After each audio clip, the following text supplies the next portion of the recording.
কথা কହୁଛି রে অখু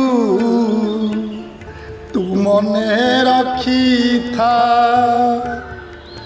মোরাণ কান্দিবুনি জমা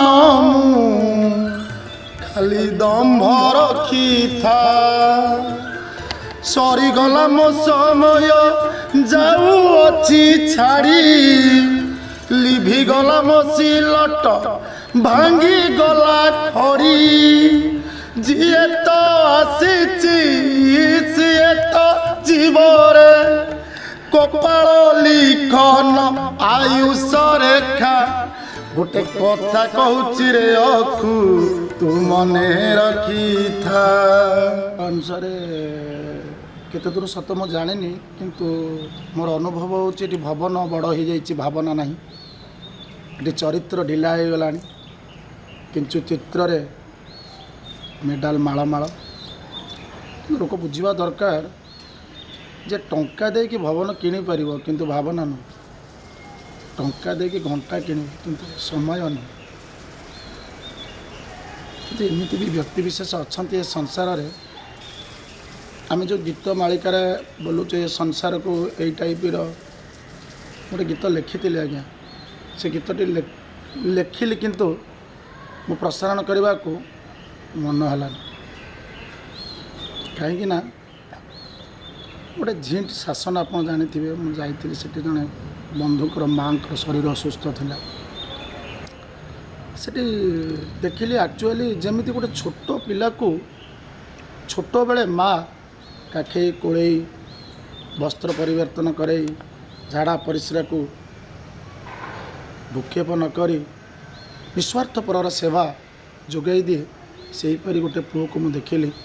ଝିଣ୍ଟ ଶାସନ ଅକ୍ଷୟ ପାତ୍ର ଦୁଇ ଭାଇ ଭଉଣୀଟିଏ ବାହାଘର ସରିଯାଇଛି ବାପା ଅଛନ୍ତି ତାଙ୍କର ମା ଚାଲିଗଲେ। ତେଣୁ ମା ଯେତେବେଳେ ମେଡ଼ିକାଲରେ ଥିଲେ ମୁଁ ମଧ୍ୟ ଥରେ ଦୁଇଥର ଯାଇଛି। ସେଠି ତାଙ୍କର ସେବାକୁ ଦେଖିକି ମୋତେ ଏତେ ଖୁସି ଲାଗିଥିଲା ସତରେ ମୋତେ ଲାଗିଲା କିଛି ମାତ୍ରାରେ ମୋ ଲୋକଲୋଚନରେ ଆସିବା ଭିତରେ ରାମ ରାଜ୍ୟ ଭଳିଆ ମାଆକୁ ମଧ୍ୟ ପୁଅମାନେ ସେବା କରୁଛନ୍ତି। ଗୀତକୁ ବୋଲିବାକୁ ଇଚ୍ଛା ହେଉନି ତଥାପି ଭାଇ ଭାଇ ଯେମିତି ଭଗାରି ହେଇଗଲେଣି ପରିବାର ଆଉ ଏକାଠି ନାହିଁ। ଏସବୁ ଧୀରେ ଧୀରେ ଦେଖିବେ ପୁଣି ଭାଇ ଭାଇ ମିଶିଯିବେ। ମା ବାପାଙ୍କୁ ଲୋକମାନେ ମହାପ୍ରଭୁଙ୍କ ଭଳିଆ ତାଙ୍କ ଚରଣ ସେବା କରି ଭଜନ ବାଢ଼ିଦେବେ। ସେଇ ମା ଯେତେବେଳେ ଚାଲିଗଲେ ତାଙ୍କର ଦୁଇ ପୁଅ ଗୋଟିଏ ଝିଅଟିକୁ ବିବାହ କରିଥିଲେ। ଜ୍ୱାଇଁକି ଦେଖିଛନ୍ତି ଗୋଟେ ଆଶା ଥିଲା ପୁଅ ଟିକେ ଦେଖିକି ପ୍ରତ୍ୟେକ ମାଆଙ୍କର ଥାଏ ବୋଉ ଆସିବ ଟିକେ ମୁଁ ଲୋକଙ୍କୁ ଦେଖେଇବି କହିବି। ଏ ସେବାର ମନୋବୃତ୍ତି ପରେ ସେ ପୁଅ ଯେତେବେଳେ ଶବଦାହ କରିବାକୁ ଯାଉଛନ୍ତି ମୁଁ ଉପସ୍ଥିତ ଥିଲି।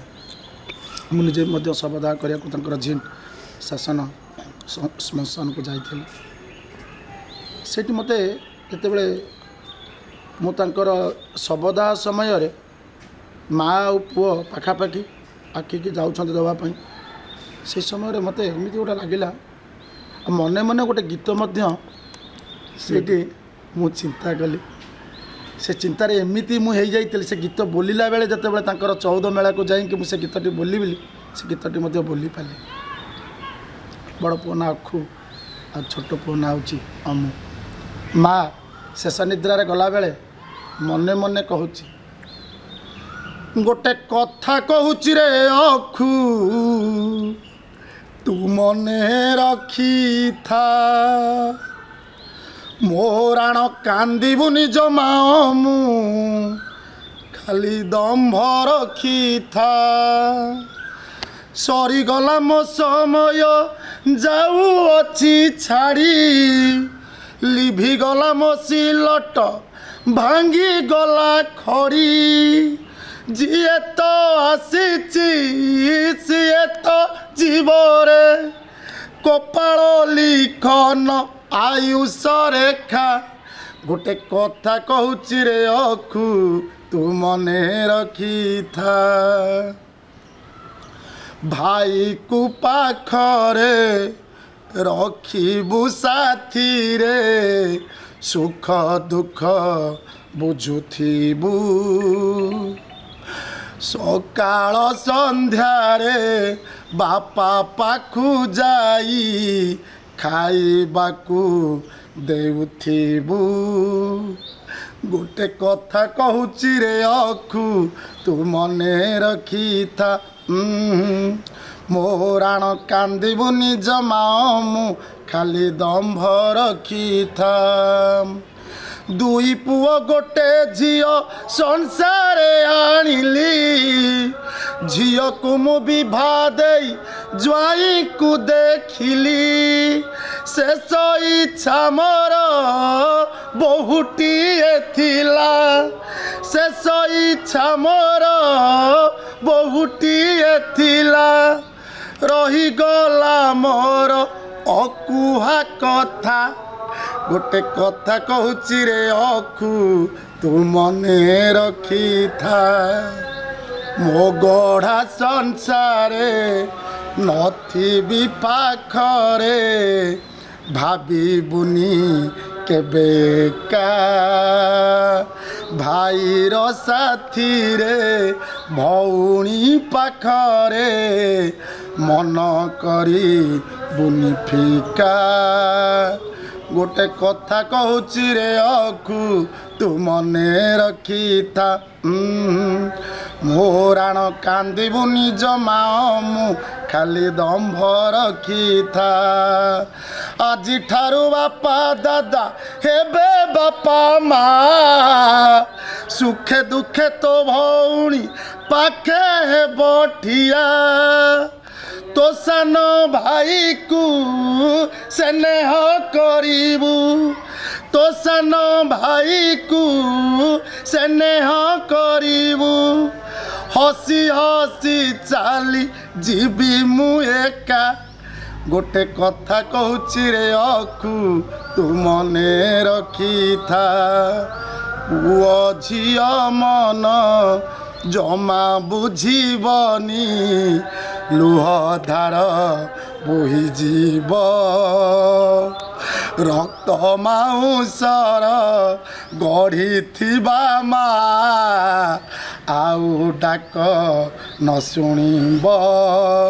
ଗୋଟେ କଥା କହୁଛି ରେ ଅଖୁ ତୁ ମନେ ରଖିଥା। ମୋ ରାଣ କାନ୍ଦିବୁନି ଜମା ତୁଇ ଖାଲି ଦମ୍ଭ ରଖିଥା। ମା ଖୁଡ଼ିର ପଣ ତ ଆଜି ସରିଯିବ।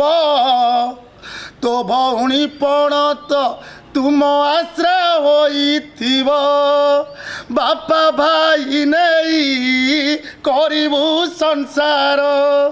ବାପା ଭାଇ ନେଇ କରିବୁ ସଂସାର। ମହାପ୍ରଭୁ ତୋତେ ଦେବେନି ଧୋକା। ଗୋଟେ କଥା କହୁଛି ରେ ମୁଁ ତୁ ମନେ ରଖିଥା। ମୋ ରାଣ କାନ୍ଦିବୁନି ଜମା ମୁଁ ଖାଲି ଦମ୍ଭ ରଖିଥା। ବଡ଼ ପୁଅ ନା ଅଖୁ ଆଉ ଛୋଟ ପୁଅ ନା ଅମୁ। ମାଙ୍କର ଶେଷ ଇଚ୍ଛା ନିଦ୍ରାରେ ଭାବନାର ଗୀତ। ସେ ତ ଶବ୍ଦ ଦେଇପାରିବେନି ଅଦୃଶ୍ୟ ସହାୟକ ହୋଇଥିଲେ। ତାଙ୍କର ଖୋଲା ଆଖି ଆଉ ପୁଅର କ୍ରୋଧ ଦୂରଭୀତ କରି ଆଖିରୁ ଗଙ୍ଗା ଯମୁନାରୁ ଯେଉଁ ଝରି ଯାଉଥିଲା ତାଙ୍କରି ପାଇଁ ଗୀତଟି।